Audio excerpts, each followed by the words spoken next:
The next three lectures look at the human colonization of the Americas, which began about 15,000 years ago during the Pleistocene, or Ice Age. This first lecture primarily looks at Pleistocene environments, the differences in climate, differences in plant ecosystems, and also the differences in the species of animals that lived here in the Americas that the early colonists interacted with. Many of these animals are called megafauna because of their large size and include mammoth and mastodon. And we'll look at some of the evidence of the role that humans may have played in the demise of these animals. Paleo-Indian means ancient Indians, and they are presumed to be ancestral to modern Native American groups. But some researchers have started using the term Paleo-Americans because some of the earliest skeletal remains do not have typical features characteristic of American Indian skeletons. And this issue will be explored in the third lecture and in the online video viewing. Human settlement in the Americas began during a period of environmental transition between the Pleistocene and Holocene geological epochs. The Pleistocene, from 2.5 million years ago to about 12,000 years ago, is often called the Ice Age.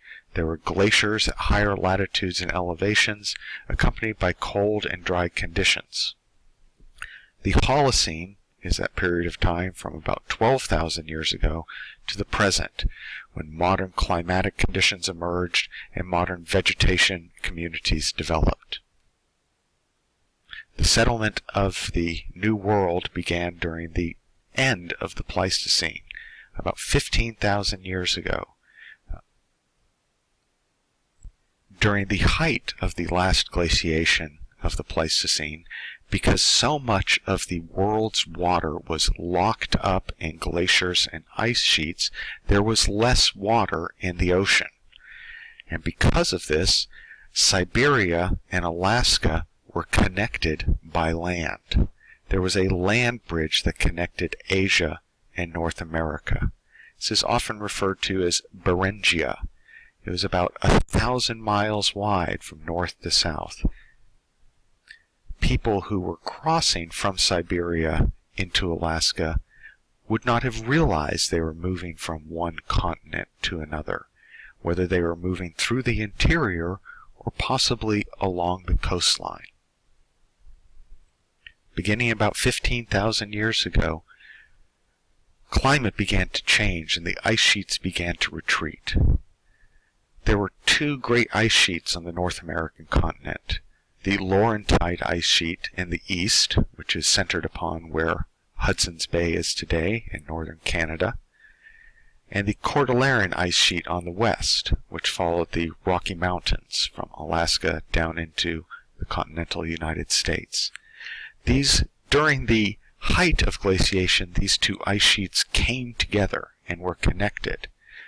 But as the ice sheets began to melt, an opening between them emerged, sometimes called the ice-free corridor, and this would have allowed entry of humans that were living up in Alaska into the lower 48, into the continental United States. Coastal migration routes may have also been followed. They may have been open earlier than the ice-free corridor, as ice sheets began to retreat from the coast. But it is difficult to assess as much of the evidence is now underwater. As the ice sheets receded and melted, sea levels began to rise. So the coastline that these earliest settlers would have followed is now up to 250 feet underwater. Now, groups crossing Beringia either along the coast or through the inland would not have been aware that they were entering a different continent, but at certain points they would begin to realize that they were entering lands that humans had never been in before. This animation shows the shrinking of the Laurentide and Cordilleran ice sheets between 18,000 and 8,000 years ago, creating an opening called the ice-free corridor across western Canada that would have allowed the entry of human populations in Alaska down into the lower continental United States.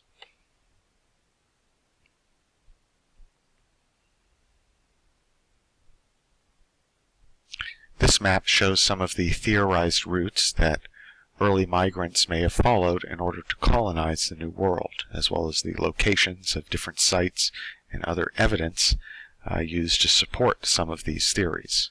The Bering Land Bridge theory is best supported archaeologically, although the Pacific coastal route theory has a growing body of evidence that suggests that it may have been as important, if not also maybe a little earlier than the movement of people through the ice-free corridor.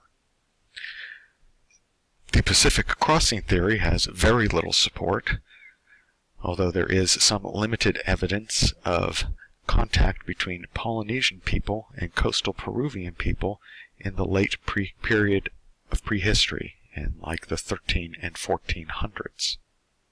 The Atlantic crossing theory is based solely on some limited similarities between Upper Paleolithic flakestone technologies in Europe and Clovis technology in North America.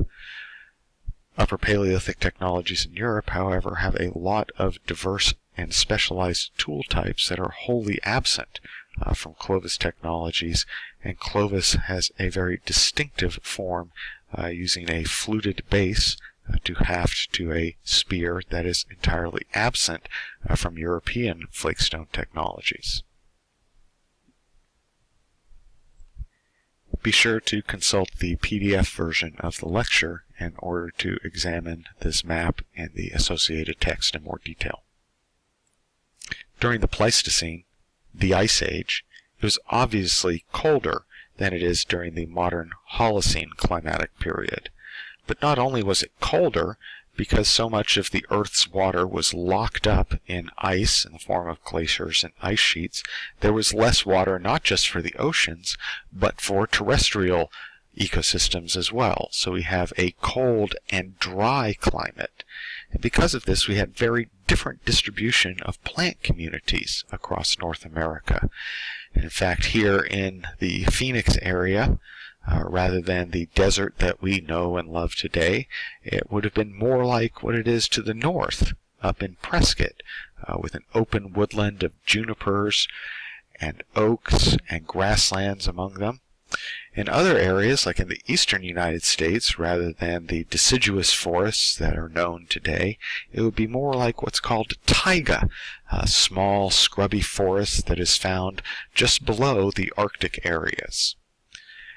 With the melting of the ice sheets and the warming of the climate and the addition of more moisture to the environment, we had the emergence of new ecosystems, the different plant communities that we know today. But during this period of transition, it was very different, and it led to great changes, not just in these plant ecosystems, but in the animals that lived within them as well. During the Pleistocene, there were some incredible forms of animals. Very large animals referred to as megafauna, big animals. These are extinct forms of animals with very large body size, and the large body size was an adaptation to this cold environment as it allowed the better retention of heat. It includes types of mammals that are no longer found in North America, different types of elephants, mammoth and mastodon, and there were many mammoth here in Arizona, and some of the best known mammoth kill sites are in southeastern Arizona. There were also camels and horses, hyenas and cheetahs, and other predatory animals that fed upon these larger grazers. There are also giant-sized versions of certain animals that still exist here in North America. Giant-sized versions of bear and bison, as though they weren't already big enough, and also giant beavers. Beavers almost the size of small Volkswagen Beetles. There are also giant-sized versions of condors and vultures that didn't fly, but were terrestrial predators and scavengers, called teratorns. There's also terrifying animals that we're all lucky are extinct, the saber-toothed cat. Saber-toothed cats were as large as, but more powerfully built than modern tigers, the largest of the great cats. They would weigh up to 620 pounds, and their long, saber-like canines were used to pierce the necks of their prey, these large, grazing animals, in order to sever their spinal column. There is no evidence that humans and saber-toothed cats actually interacted. They may have gone extinct prior to the arrival of humans. There was also an Ice Age version of the American lion, much larger than mountain lions and similar in size to modern African lions. The short-faced bear was 1.5 times larger than modern grizzly bears, and its long legs likely allowed it to run very fast in pursuit of prey. Dire wolves were almost 1.5 times larger than modern gray wolves. And if you've seen Game of Thrones, you might be familiar with the dire wolves that the Stark family keeps. Perhaps even more terrifying than these other predators is the cave hyena, which is 1.5 times larger than the modern laughing hyena. Now, hyenas are not dogs. They're a different type of animal, almost like halfway between dogs and bears. Cave hyenas lived in packs and, as their name suggests, occupied caves. They lived across the northern hemisphere, from Europe through Asia and into North America, occupying caves that humans moving into these Arctic environments may have also sought to occupy. In fact, Christy Turner, a former professor at the Arizona State University, suggested that cave hyenas in Siberia may have formed an effective barrier against earlier human occupation of the high Arctic and movement into North America. And it wasn't until the extinction of cave hyenas, occurring between 20 and 25,000 years ago, that humans were able to move into northeastern Asia and across into Alaska, across the Bering land bridge. Bands of human hunters may have been following herds of mammoth as they moved across the land bridge, moving from Siberia into Alaska, and perhaps positioning themselves to then continue further south as the ice sheets began to separate. Two different species of mammoth lived in North America, the woolly mammoth in the Arctic areas, and what is illustrated here, the Columbian mammoth south of the ice sheets. The Columbian mammoth is the type of mammoth that lived here in Arizona. They are similar in some ways to African elephants, but they were much larger, up to 13 feet tall at the shoulder and weighing 9 to 11 tons. Mammoth, like African elephants, have a special adaptation to inhabiting grasslands. Their teeth are specialized for chewing grasses. Mastodons are another type of elephant that lived here in North America, and they are similar in size and adaptation to modern Asian elephants, up to 9 feet tall at the shoulder and weighing up to 8.5 tons. Like Asian elephants, and in contrast to African elephants and mammoth, mastodons were adapted to woodland habitats. Their teeth were adapted to chewing the leaves, twigs, and sticks associated with trees and woodland habitat. Another inhabitant of the grassland environments that mammoth lived in were bison antiquus, an extinct form of bison. This extinct form of bison was much larger than modern bison and had much longer horns, and early humans hunted these form of bison, just as they hunted mammoth and mastodon. Camelids evolved in North America and then spread to South America, where there still exist different species of camelids, the guanaco and vicuña, and the domesticated llama and alpaca, and they also spread across the Bering Land Bridge the other direction during earlier periods of the Ice Age to colonize Asia, where they evolved into the modern Bactrian and dromedary camels. The Pleistocene camel of North America went extinct, and it was larger than modern Bactrian and dromedary camels of Asia. It stood up to 7 feet tall at the shoulder and would weigh up to 1,800 pounds. There is some limited evidence of human hunting of the Pleistocene camel from a few sites in western Canada and western North America. Like camels, horses originally evolved in North America. They spread the other direction across the land bridge during the Ice Ages, and then went extinct in North America. The Pleistocene North American horse was smaller than modern domesticated horses because human selection has led to an increase of size in order to improve task performance of domesticated horses, to make them bigger, stronger, able to carry heavier loads.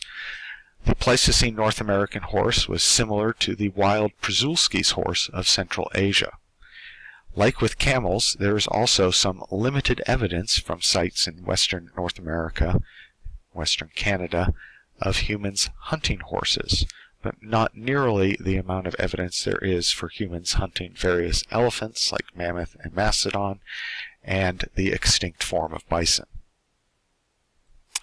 One of the most unusual forms of Pleistocene megafauna were various ground sloth, including the giant ground sloth that stood up to 20 feet tall when standing upright and weighed more than 3 tons. Here in Arizona we have the smaller Shasta ground sloth, still pretty big at 9 feet tall and 600 pounds. And these Shasta ground sloth inhabit caves that are found throughout the Grand Canyon, and there they did their business, depositing their dung, which has been preserved in the caves. And since ground sloths ate plants from a certain range around their caves, we can use the dung and the preserved plant materials within it to reconstruct Pleistocene climates. There is no evidence that humans actually interacted with ground sloth, even though some early finds suggested that they did. We now know from radiocarbon dating that these early finds were intermixed deposits, where earlier ground sloth deposits were mixed with much later human deposits in the same caves, but came from much different periods. As Pleistocene environments changed, as the Ice Age ended and climates became warmer and new plant environments evolved, many of these megafauna went extinct. Some, like bison, evolved into smaller, new forms. But what was the role of human predation in the extinction? Humans were a new top predator in the environment, and it has been suggested that they may have played a role, as these animals were unable to adapt to the new pressures of human hunting and were driven extinct. However, many species of megafauna either went extinct without human hunting, or went extinct before humans arrived, like the large flightless birds, the giant ground sloth, and there's no evidence that any humans hunted any of these large Pleistocene predators, or that these Pleistocene predators hunted humans. There is also a similar pattern of extinction of large mammals in Europe and Asia, where there had been longer periods of interactions between humans and these animal populations. It is likely that environmental changes were probably most responsible for these extinctions. The large flightless birds were scavengers who preyed upon the bodies of dead megafauna. And as fewer megafauna were found in the environment, they would have gone extinct, as would the large predators that were dependent upon them. And the transformation of the Pleistocene environments and the evolution of modern environments would have put great stresses on these animals that were adapted to these very specific and very challenging conditions. Humans may have been the final nail in the coffin for some of these species, particularly for the mammoth and mastodon. Modern elephants have a very long period of gestation.